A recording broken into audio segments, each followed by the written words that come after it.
You're listening to Heritage Radio Network. HRN is food radio supported by you. Learn more at heritageradionetwork.org. This episode is brought to you by 818 Tequila. Delicious and smooth tequila, made in harmony with the earth. 818 Tequila, imported by 818 Spirits Manhasset, New York. 40% alcohol by volume. Drink responsibly.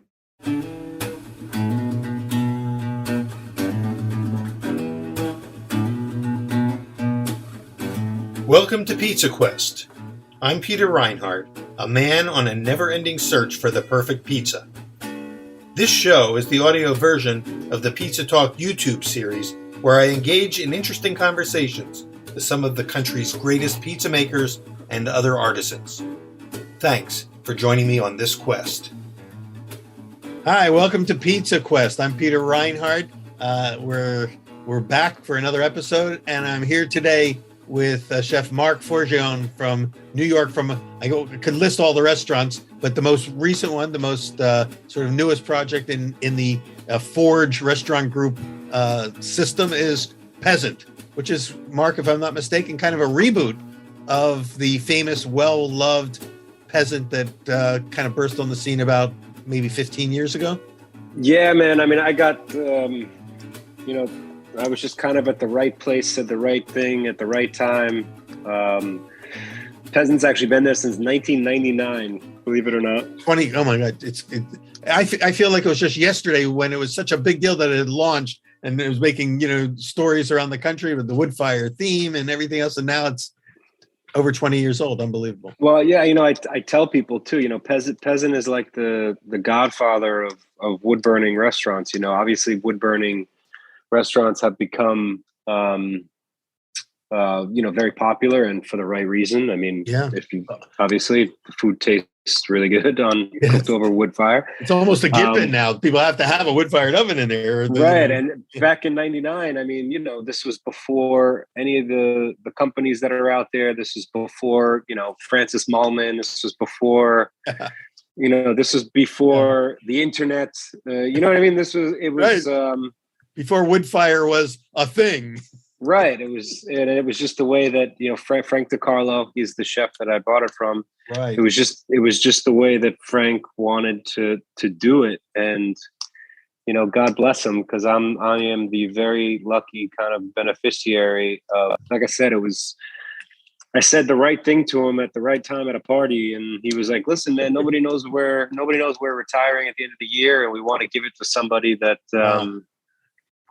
I think he said that, I don't want it to become a Starbucks or, an Apple store. Yeah. So, do you want it? And I was like, are you asking me if I want Peasant? Right. But is Frank, he's really retiring, a true retiring opportunity for him to kind of. I mean, I wouldn't be surprised if we see something else from him. I know. I mean, he also, I took it over right before.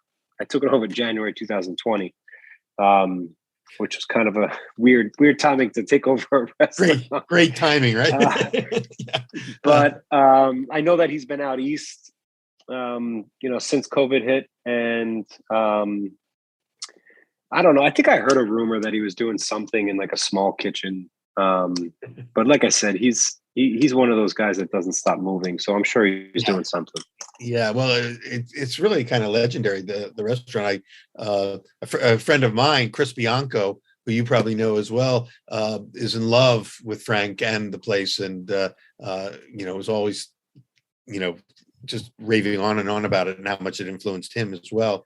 So let's come back and talk more about Peasant and what you're doing there and how that's kind of like the new menu that you're doing there. But before we do, most people know who you are. Most people know you as an Iron Chef. If they haven't been to your restaurant, they at least know you from television. Many of them have probably been to your various restaurants, whether it's Prime. What is the American Cut? And maybe you'll tell us a little about some of the other restaurants you're doing. But your background, I know you seem to many people who just know you from television as sort of like, like, where did he come from? A young wonder kid. They don't realize the years and years that you put in, to become a chef and really an owner of a whole restaurant group. So can you take us back to your own sort of journey in the culinary world? Maybe back with to working with your dad and how you came up in this business. Yeah. I mean, listen, I kind of grew up in a restaurant. My dad had me when he was relatively young. He's only 24 years older than me. So he was still building his own career when I was a kid. So if you wanted to hang out with dad, you kind of went to the restaurants, and, there's pictures of me standing on a box in an American Place in the kitchen, learning how to make a Caesar salad properly, and, cleaning strawberries for the strawberry shortcake. And I just, maybe it was because I wanted to be around my dad. I don't know, but I loved the restaurant business. I loved everything about it. I always have. But when I was, so I worked summers when I was like 16, 17, not realizing what the hell I was doing or how good the restaurant I was actually working in was. Yeah. I mean, for people that don't know, the American Place was really one of the seminal restaurants in America. And your dad was really, Larry Forgione, really one of the first, I'll call, for lack of a better term, celebrity chefs. For sure. The new breed and godfather of sort of American cuisine. So that's not just a restaurant. That was an important restaurant. Yeah, and I thought every restaurant had wild ramps and morel mushrooms and day-boiled lobsters and soft shell crabs. I just thought that that's what was a normal thing, because that's what I was a kid. And then I think but when it was time for me to go to college, I actually decided to kind of go and see if maybe there was a different career that I wanted to have. You know what I mean? Yeah. Because you didn't go to culinary school. You went to university.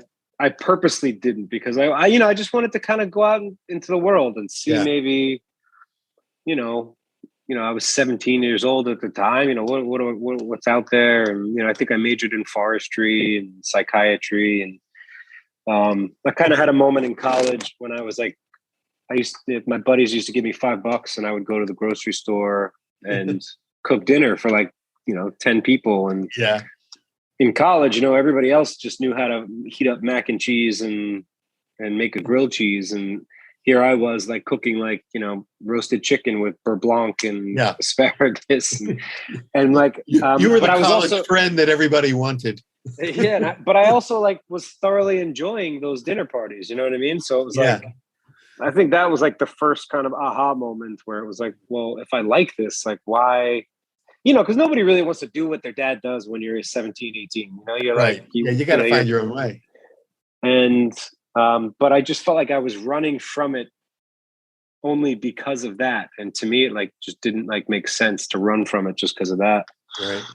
And, anyway, did 4 years of college, worked each summer in a restaurant, and then traveled Europe, and then really kind of got bit by the bug while I was in Europe, and started working, full time in 2001. And it was a grind. I mean, that the next 10 years, was 6-day work weeks. I got to work with some amazing chefs. I worked with Kazuto from Chinois, Maine, Patricia Yo from AZ, Laurent Torrendel from Cello and BLT, Michel Gerard in France with 3 Michelin star. Wow. Well, you spent a few years in France, right? Doing an apprenticeship in a sense? I did a year and a half with Michel Gerard, and it was really beautiful. There's 3 different restaurants on the property, one of which is actually very similar to Peasant. It's called La Ferme aux Grives. And it was his country, farmhouse rustic restaurant. But, they did a pig, rotisserie pig every day. And, where it was, they were really known for foie gras. So I got to get really familiar with preparing foie gras. And it was awesome. And I always wanted to have, and I swear I could show you my notebook from when I'm 20 something years old, where I wanted to open a version of La Ferme aux Grives in New York City. And I walked into Peasant for the first time, maybe 2000, I don't know, 8. And I was like, holy shit, like this is incredible. Like this guy actually did it, you know? And I ate there many times. I mean, it was easily my favorite restaurant. And I used to always say to my wife, like, God, imagine if I could have this place. And I'd always been searching to do a wood burning restaurant with a rotisserie. My original restaurant I opened in 2008.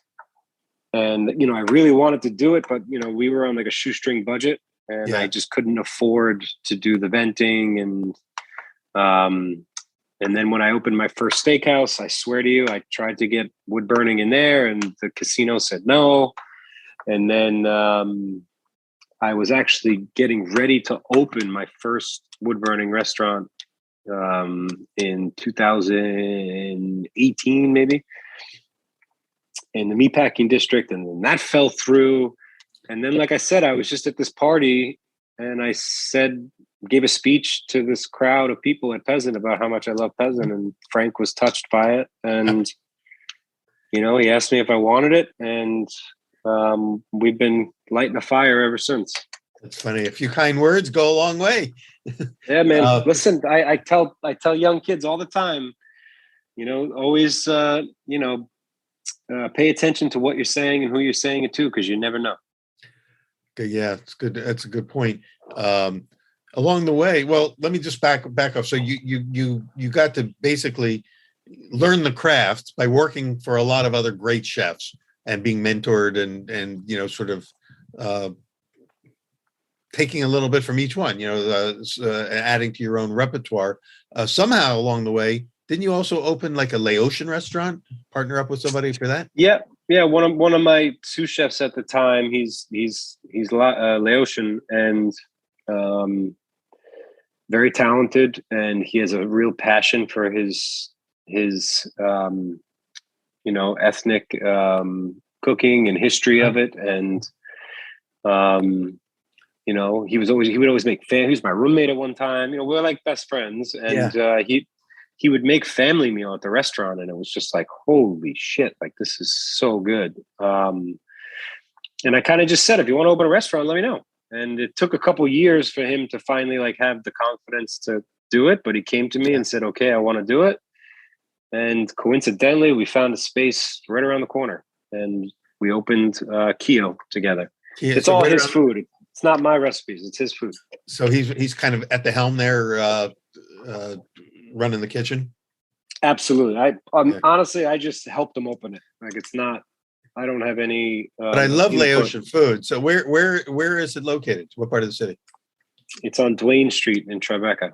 In Tribeca, because I know when I come to the city, I'm going to want to eat at Peasant, but I'm also going to want to eat at how do you say it? Kio? Yeah, it's so good, man. It's like so good. Yeah, so good. So that's still happening. That's what I wanted to make sure it was still, because I heard about it, but I didn't know if it had survived the pandemic period and everything else. So it's going. That's all of my my restaurants survived, believe it or not. Well, when we come back, we'll take a break in a minute, and I want to come back and talk more about what you're doing at Peasant. But back on that journey, you work for Laurent Torrendel, and we're kind of running a lot of the BLT prime groups, right? Was that sort of a step in the way? Laurent saw something in me. I don't know. He trusted me. He liked me. We're still friends to this day. He was an amazing mentor, an amazing chef. But he just like really trusted me. I don't know. He, after just a year or two, he made me chef of BLT Prime. And then after just a year or two of being the chef of BLT Prime, he asked me to be the corporate chef for the whole company. And we opened, I think him and I opened, 6 restaurants together. Did you go open the one in Charlotte? I'm based in Charlotte, North Carolina, and there's a BLT here. At the Ritz-Carlton, was that one of the ones under your umbrella? I did not. No, the last one I opened was Washington, D.C. But it was a great learning experience. And like, I don't think I would have been able to open a restaurant as young as I was if I hadn't had, like, opening a restaurant is a very unique talent. Yeah. Or scope of work. And to be able to be involved in so many openings like that at a young age, to be able to go to like a black box and build it from the ground up. And, I had to learn as I went. I mean, going back to what I said before, this is like before Dr. Google could answer every question you had. Like, I was a 27-year-old, 28-year-old kid, and I was like figuring out, how to get the gas turned on and how to, find purveyors in different cities and, train a staff and have, recipe books. And it was sink or swim for sure. Well, clearly you must have learned a lot, and because somehow you ended up on Iron Chef and won the competition for Next Iron Chef. Are you still doing Iron Chef now? Are they still doing new episodes? No, it's believe it or not, I didn't even. I found out the hard way, but Netflix bought Iron Chef from the Food Network. Yeah. And I guess part of the dealings was that Netflix wasn't allowed to use any of the current Iron Chefs. My! What was the point? Why were they buying it? They were going to bring in a whole new cast? Yeah, they bought the concept, and now there's new Iron Chefs. Oh my goodness! Yeah, it's like I don't remember who it is. The Marcus Samuelson, Dominique Crenn, Ming Tsai. Interesting. All great chefs. Yeah, there's no shortage of great chefs, but I'm very happy for them. But what happens to the viewers who have grown, fond of the mainstays? Hey, I wasn't there for the contract negotiation, so yeah, right. Not on your own. Yeah. But that era's over. But what was that like? What was that experience like? Not only doing the show, because for those of us who watch it, we see the final result. We don't see all the work that goes in behind the scenes to make one episode happen. And obviously have questions like, how much do you know ahead of time, what you're going to be working with and what you're going to do? And what's the pressure like even doing a show like that? Yeah, well, I mean, listen, the Next Iron Chef was a whole different animal. That took 2 months to film. And, we were, sequestered and like living in a hotel, and you didn't know anything prior. Trust me. You showed up to set and it was like, okay, here's blank, go make blank. You have 30 minutes. Really, you're by yourself. No sous chef. It was literally just your two hands. Really? And I had to beat 9 amazing, very well respected chefs to do so. That was hard. Was it you and Elizabeth Faulkner at the end? Were you the 2 finalists in that? No, it was me and Marco Canora at the end. Okay. But like I said, there were some amazing chefs, James Beard winners, from all over the country, and it was hard. Like I said, everybody was really talented on that show. Anyway, but then I became an Iron Chef, which again, it was so surreal. I'll bet. I'll never forget, my first day on the set in New York, and like, going to stand on that podium and like crossing my arms, and the smoke came up, and I think I started to cry. I was like, Jesus Christ, this is crazy. It was like taking food to the highest level of drama. It was a brilliant concept, I think, from the beginning. Yeah, but I used to watch Iron Chef when I was a kid, so I must be like a kid that loves baseball to like walk out on Yankee Yankee Stadium like wearing pinstripes. Like it was just like nuts. Anyway, but then once you're on the show, it's trust me, it's 60 minutes. There's no fake photography. They give you kind of a ballpark of what it could be a week before, just so you can order some ingredients, to have them there. But you don't know what it is until the day you get there. Interesting. And so you really are having to think right on the fly there in the moment. Yeah, and like I said, sometimes you make something that doesn't work, you got to rethink it, and it's 60 minutes, and it goes by fast. And but it was great. it opened a lot of doors for me. I think it also kind of shed some attention on my restaurants, which I always wanted. That's why I went on the Next Iron Chef in the first place. Yeah. And, it helped our business and, but I told everybody right before it all kind of exploded, New Yorkers in particular, they're very savvy, especially when it comes to dining. And, the New Yorkers will come to check you out because you're on TV, but they're not going to come back if you don't have a great product. And I was very adamant about that to my staff, front and back. And we've been busy ever since. It was the first week in October 2010, and we've been on this roller coaster ride ever since. So I think was that about the time that American Cut opened? We opened American Cut in I think 13. I'm not involved with them anymore. Oh, you are, but when you did open it, I ate there. It was the only restaurant of yours that I actually got to eat it, because I don't get to New York City that often. But my nephew lived around the corner and loved it, and he brought me over there, and I had a great in Tribeca. Yeah, in Tribeca. Yeah. It was a great restaurant. I loved it. It was fun. So that's not part of what the Forge Restaurant Group is kind of gone on to. No, so the hospitality group, we couldn't use Forge Hospitality. Somebody owned it. I couldn't believe it. So the hospitality group is going to be called Respect Hospitality. Oh, nice.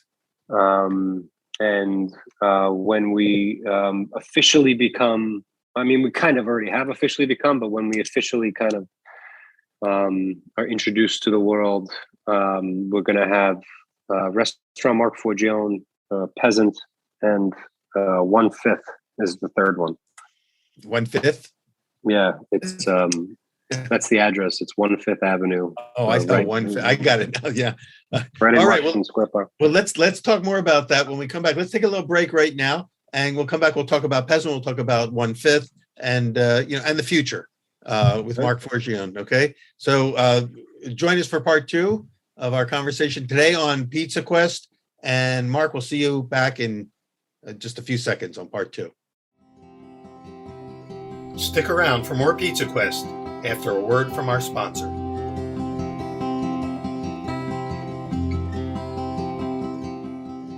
I'm Chava Periban, co-host of Agave Road Trip on HRN, here to talk about 818 Tequila.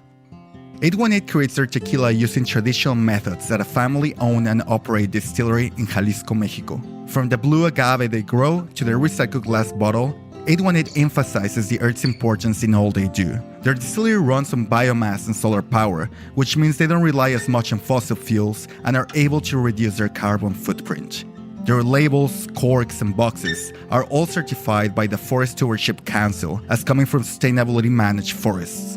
818 is a proud member of 1% for the Planet, through which they support HRN as well as Sacred, my organization in Jalisco, where together we transform agave byproducts and water waste into adobe bricks that are donated to local infrastructure projects, like a local library in Zapotitlan de Vadillo.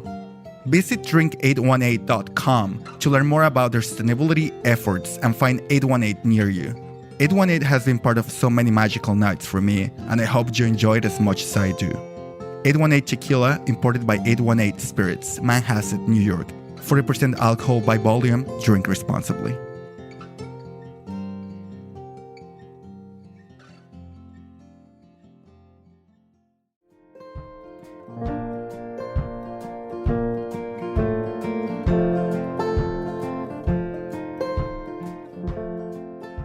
This episode is supported by HRN business member ClearCogs, as in cost of goods sold. ClearCogs saves restaurants money by providing daily food prep forecasting to help reduce food waste. Using historic restaurant transaction data and custom machine learning models, ClearCogs predicts how much of each ingredient or menu item needs to be prepped on each day. To learn more, visit clearcogs.com. That's clearcogs.com. ClearCogs supports HRN's creative, educational reporting and storytelling that drive conversations to make the world a better, fairer, and more delicious place.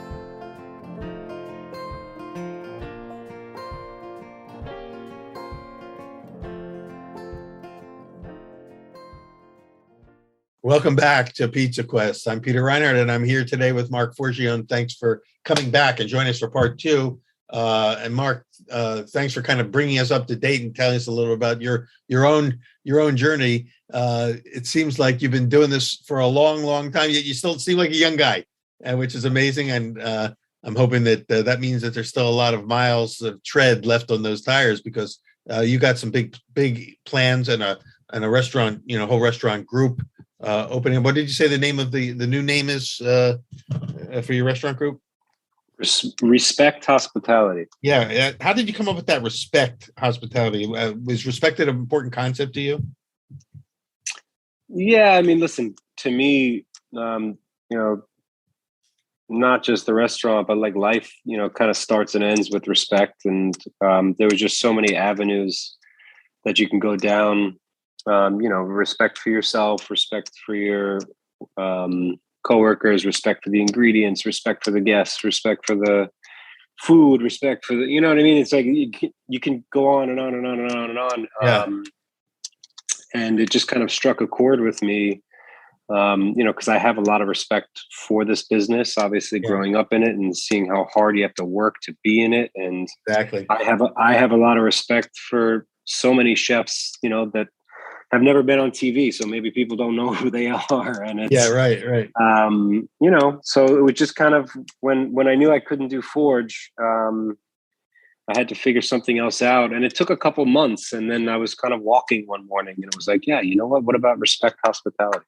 Yeah, I like it. And of course, Forge was such a perfect name for your restaurant group. A great play on your name, but I like Respect. We have one of our favorite guests on Pizza Quest is Tony Gemignani, who's kind of like, the rock star of the pizza world. His place in San Francisco, Tony's Pizza Napolitana and Pizza Rock in Las Vegas and all that. And Tony prints on every one of his pizza boxes. His catchphrase is "Respect the craft," and that phrase has become, kind of a mantra within the pizza world. Respect the craft, and I think that I'm glad to hear that you're also using that word, because it's important. It's an important principle and a concept. Not everybody grows up understanding the importance of that. Agreed. And as well as I did, the restaurant business it's not just a job. Like it's there's a lot that goes into it. So yeah, and it is hard work, and not everybody has what is cut out for it. That's for sure. And especially when you get into the ownership side, then you got all these other kinds of levels of stress to deal with.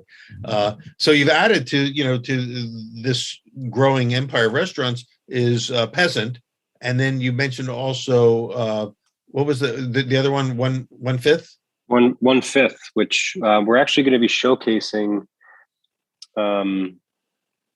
Fresh extruded pastas that we're making with like a bunch of different like vegetable juices and dried powders, and then another one of the highlights of the menu is actually going to be not pizza but pinza, Pinsa. Pinza, which is a type of pizza in a way. It's almost like a Roman style in a sense, isn't it? It's Rome. Yeah, it's Roman style. A higher hydration. 3-day ferment, which is kind of how I make my pizza dough anyway. Yeah. We're very excited to kind of bring it, because like there's a couple people doing pizza in New York, but it just hasn't like caught fire. And I think for obvious reasons, New York is a pizza town. Yeah. But we think it's going to be, we think people are going to love it. It's great for sharing. You cut them into like little, like almost bruschetta kind of bite-sized pieces. You cut it, you cook them in an oval, and then you cut them into 8. Doesn't it take a special? The whole restaurant is built on sharing, so it's like it's a perfect way to kind of. So, and also, will you be having kind of like communal tables, even? The whole front of the restaurant is all communal tables, and we got a giant bar. Fabulous. Yeah, it's going to be fun. Doesn't Pinsa use a special blend of flour that's other than just not just wheat flour, but aren't there some other ingredients that kind of give it that lightness and that openness?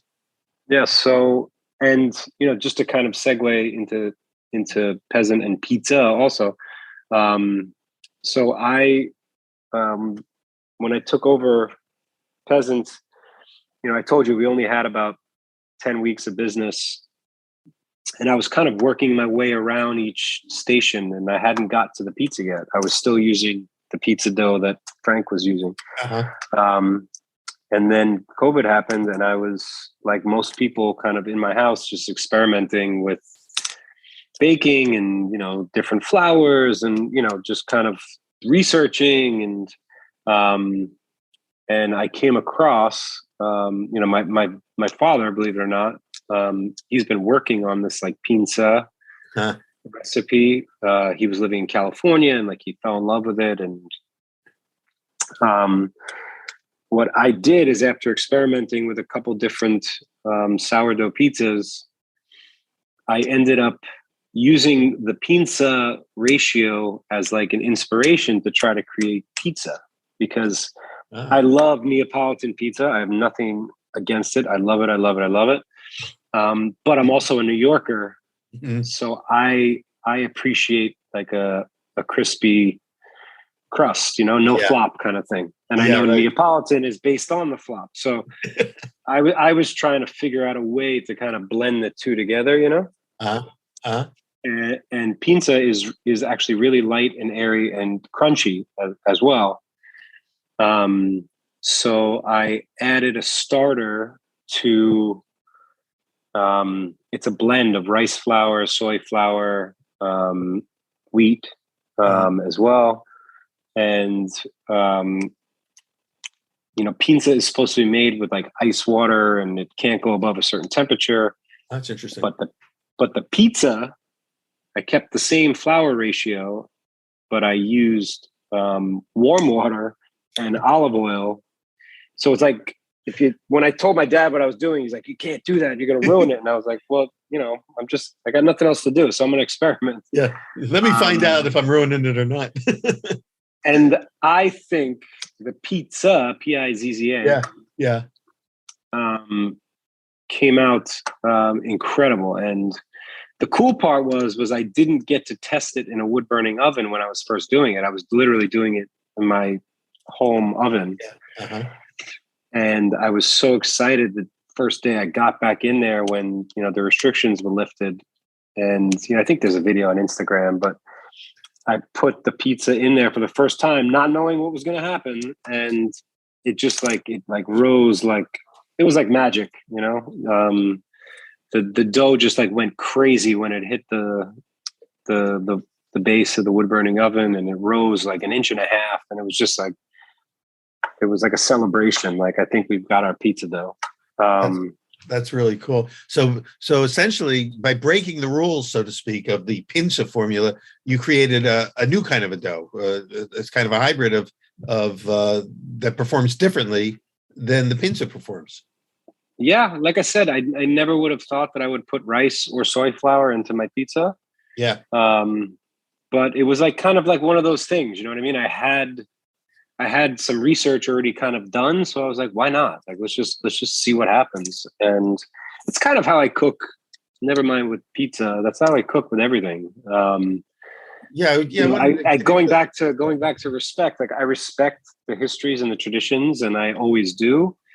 But I'm also kind of like a rebel in the fact that, like, maybe I'll put something in something that might not be there. Like, for example, I could give you an example right now. Like, we're playing around with, we got this beautiful, Emilio pasta extruder, and we're mixing different vegetable juices into the doughs to see what happens, and we're having so much fun with it. Which, I don't know if that's what you're supposed to do, but we're, like I said, we're creating some amazing things. And another like kind of like perfect example of this is like, you never really see sesame in Italian cooking except for on bread. And we kind of just looked at each other. Well, like, if you can put sesame on the outside of bread, like, why Yeah. can't you season a piece of fish with it? Like, what the hell's the difference? You know what I mean? Right. It's like, Right. so it's like, like I said, I respect history and always use it as a guideline, but and the pizza is a perfect example of that. It's like, well, let's just try it and see what happens. I say that I probably say it once a day to my chefs. Let's just try it and see what happens. Let's try. And it's great that you're chefs and you get to try it, because not like you were saying, if you're locked into a tradition to where you have to like adhere to the strictest of all, rules of the game, then you never really find out which rules can be broken and where it can go if you do break the rules. What is it that kind of this sort of maverick or rebel aspect of your cooking? What's kind of behind that? What are you looking for? What drives you? What's that fire in your belly that drives you to kind of be pushing the envelope a little bit and to see how far you can take things? I can't explain it or describe it, but I've just always had this kind of passion for creating something new, and it hasn't gone away yet. So I'm just going to keep riding it while I have it. But I think that's why I kind of excelled when I got the opportunity on the Next Iron Chef, because I have notebooks and notebooks of ideas to dishes. Not all of them work, obviously, but you can ask my wife. I wake up in the morning and I kind of sit down and I'm surrounded by cookbooks, and I drink my coffee and I read about a technique here, a technique there. And it's just, I thoroughly enjoy it. I enjoy creating. So, yeah, well, that's the key is enjoying it. And, and also from what I'm picking up as you kind of have gone through your own culinary journey, you've gone through various phases, mastering, classic, French cuisine and different styles, Italian cuisine. What's firing you right now? Is it the wood fire itself, because you were kind of held back from being able to do that for so long? Is that what you're on fire about now, is cooking with fire, or is there or something else? And what are sort of the hot issues right now that are compelling for you? Well, I mean, at Peasant in particular, yes, obviously with the fire, we just kind of actually shifted the way that we the menu, and instead of having like composed entrees as like the secondi, we decided to kind of scrap the whole antipasta pasta and then followed by secondi, and we just added we just call it from the grill. And some of them are appetizers, some of them are small portions. We have veal tongue, we have lamb sweetbreads, we have ramps, asparagus, and it's really just kind of simply grilled. And you can eat it before your pasta, after your pasta, with your pasta, but really focusing on the grill. Like last night, for example, we just threw soft shell crabs on the grill, which I had never done before. I wanted to see how they would come out, and they came out like incredible. So that's kind of been fun. It's just seeing what we can put on the grill and what kind of simple sauce or garnish we can do with it. And at Restaurant Marc Forgione, we're just always kind of having fun. It's what we like to do.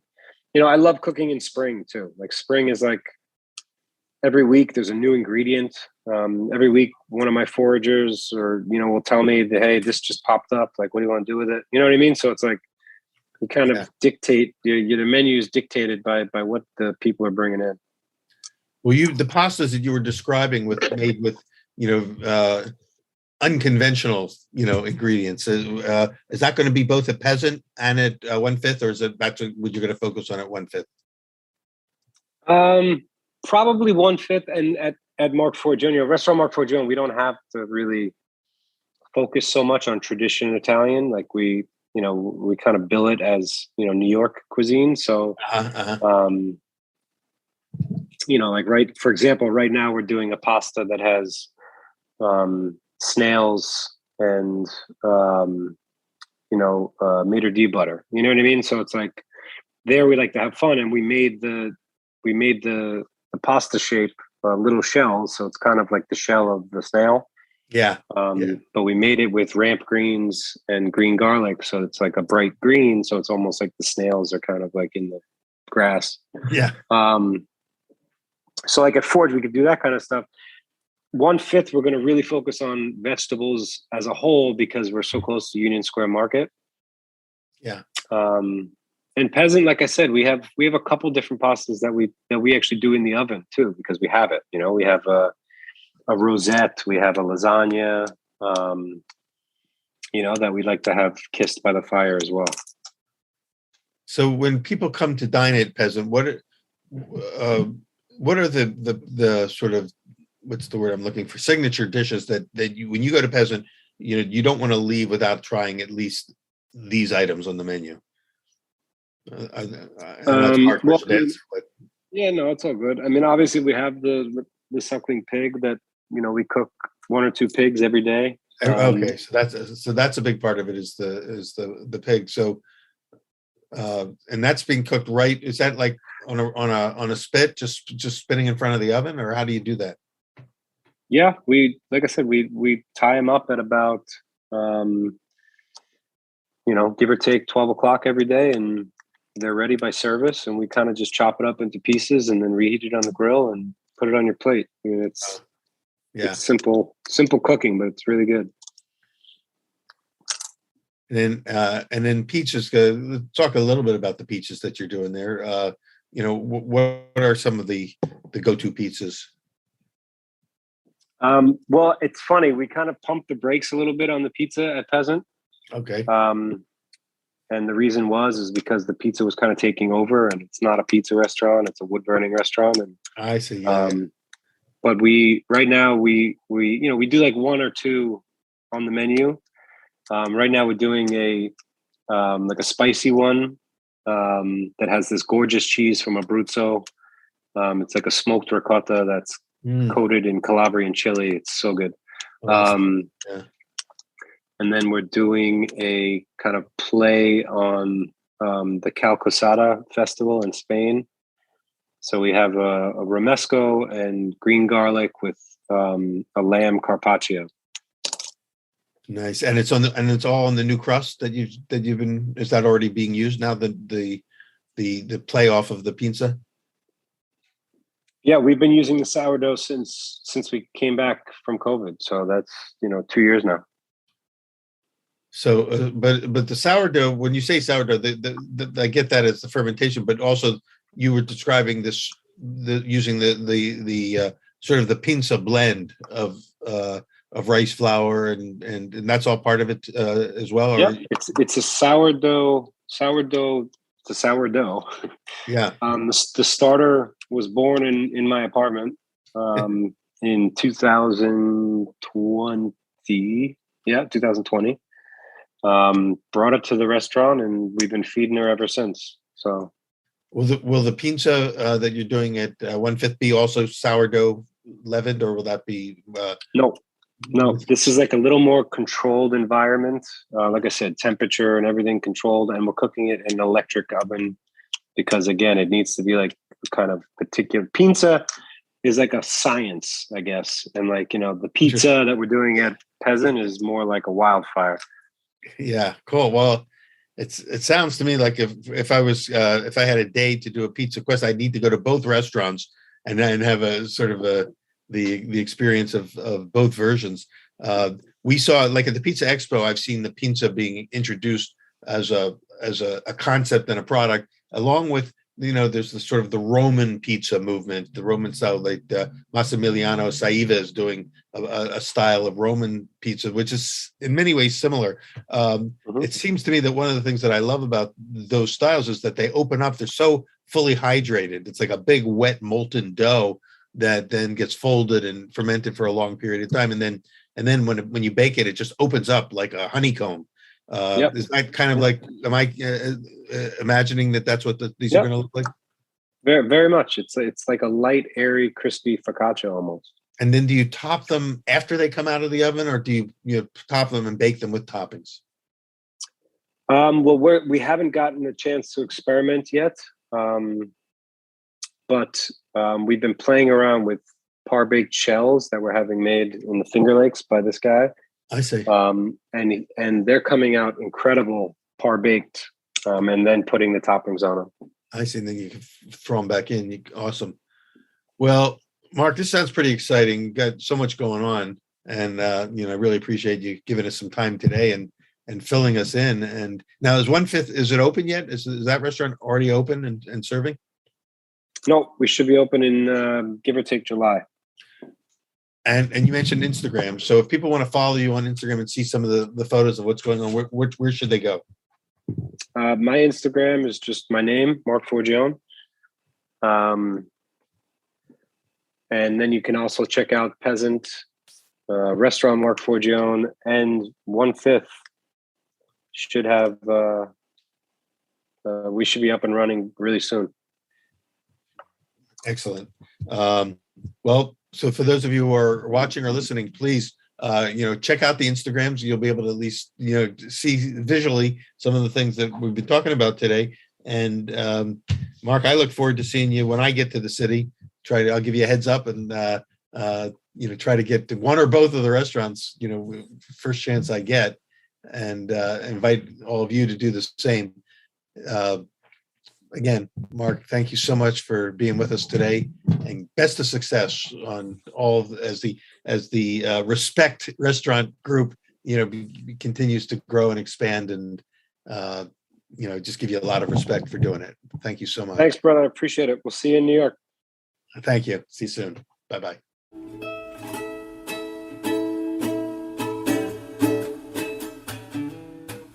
This show is powered by Simplecast. Thanks for listening to Heritage Radio Network, food radio supported by you. Keep in touch at heritageradionetwork.org/subscribe.